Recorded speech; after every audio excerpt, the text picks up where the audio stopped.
Yes, we can hear you. Yeah. Namaste everyone. We are Team GreenHacks from IIT Bombay, India. Our team is a perfect blend as Dipanshu is from Energy Department, Saksham is from Electrical, and myself Tavishi from Economics. We are just a bunch of IITians trying to become the light bearers of energy change.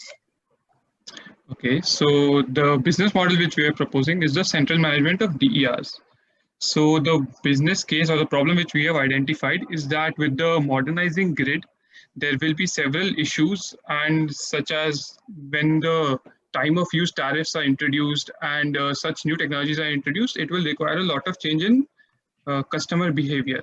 And there may be some resistance to this because we have been used to the same way of getting electricity for a very long time. So we are planning on having a business model which allows least behavior in customer behavior, least change in customer behavior. How we plan to do this is that currently there is a behind the meter system. Behind the meter part is fully to be operated by the customer, and he may not have the knowledge to do this optimally. So we intend to give the utilities the control over the behind the meter DERs, such as the solar panels and the batteries. So now this will require some new installations, such as some smart decision maker, some basically the DERMS, which is the managing system at the grid edge, and a centralized computing, which will allow for all of the data to be collected at one place and to get an overall demand supply view. So now I'll be looking at how this helps the utilities. So basically, it's because the DRs will be generating their own electricity, their traditional models, their traditional revenue streams might fall off a bit. But this introduces new revenue streams because they will get to install these new DERMS and DERs into the houses and also provide services to manage them, which they can charge for. Secondly, they will have an overall view of how much these DERs are supplying into the grid as they are the ones controlling it.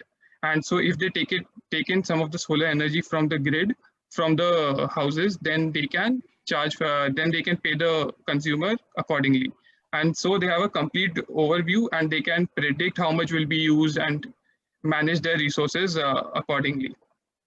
Thirdly, one of the major things this can help with is that the modern grid, due to its more renewables, will have some fluctuations and will require some on-grid storage.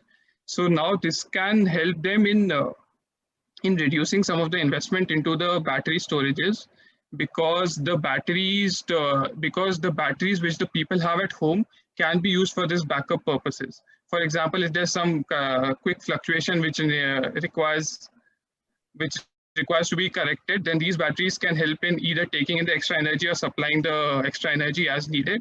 And so that makes the system more resilient. And yeah, so we can see from this diagram that the base load will also increase when we include the battery storages. And this will decrease the peak load and can save the grid operators from some extra costs.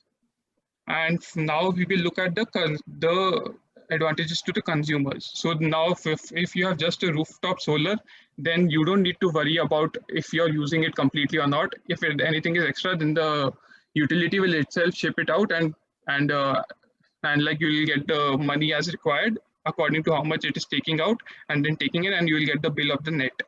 Then I think it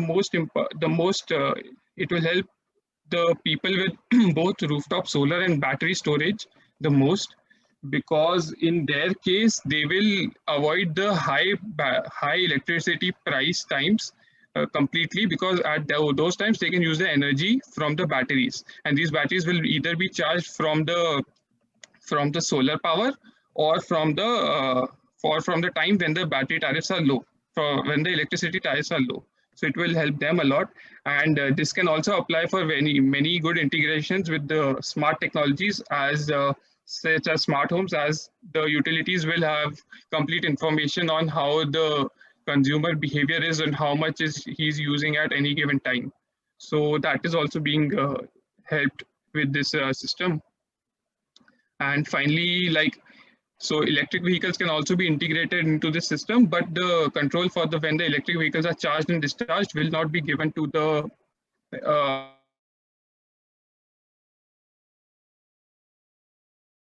choice of whether their electric vehicle is being discharged depending on when they plan to use it. So basically, the management of DERs from the consumer's perspective will become hassle-free, and it will be almost as if, and like from their experience, it will be same as how it would have been before with the traditional grid system. So yeah, that is our proposal.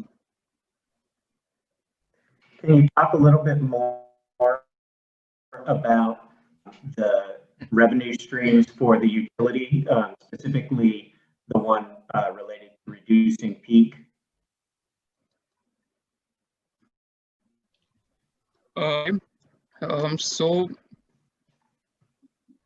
So reducing peak will help because in this system during the day, during the low, when there is a low demand, our batteries will get the batteries which are at everybody's houses will get fully charged. And so now the batteries which are at homes, they will discharge during the high peak time, during the peak times. So now this will reduce the peak demands from the utility end, as the batteries will itself do quite a lot of the, like it will supply the energy to the households during the high peak times. So this benefits the consumer as well, because he does not have to pay the high electricity prices during those times, and the utility as well, because it reduces the peak load, the peak demand.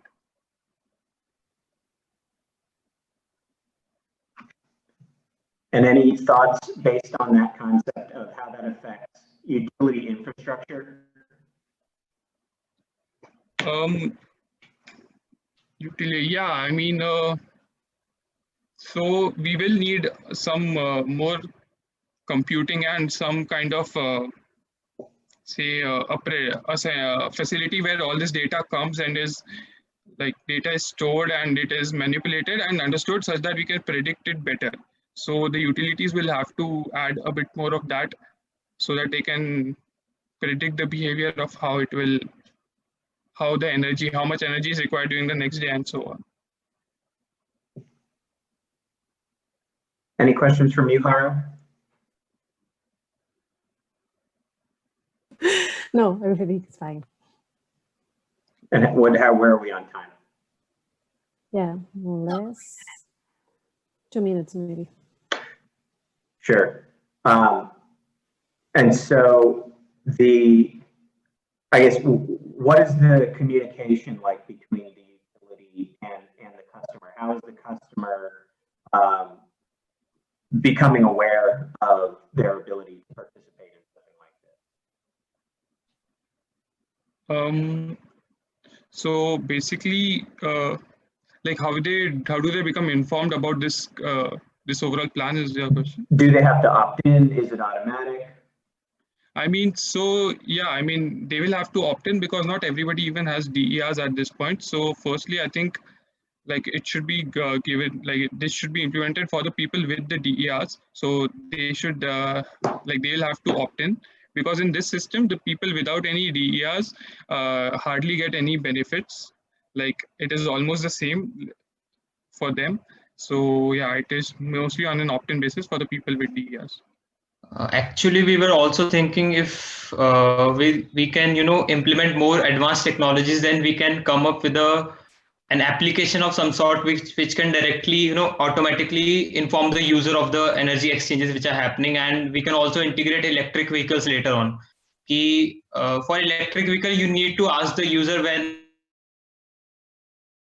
So we were thinking on those lines also.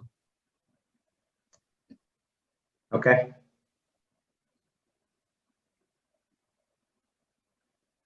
We still have over a minute if you have any remaining questions. I think it's okay. Thank you. Nothing that can be solved. Okay. I think, yeah. Okay. Thank you. Thanks a lot. Thank you. Thanks a lot. Yeah.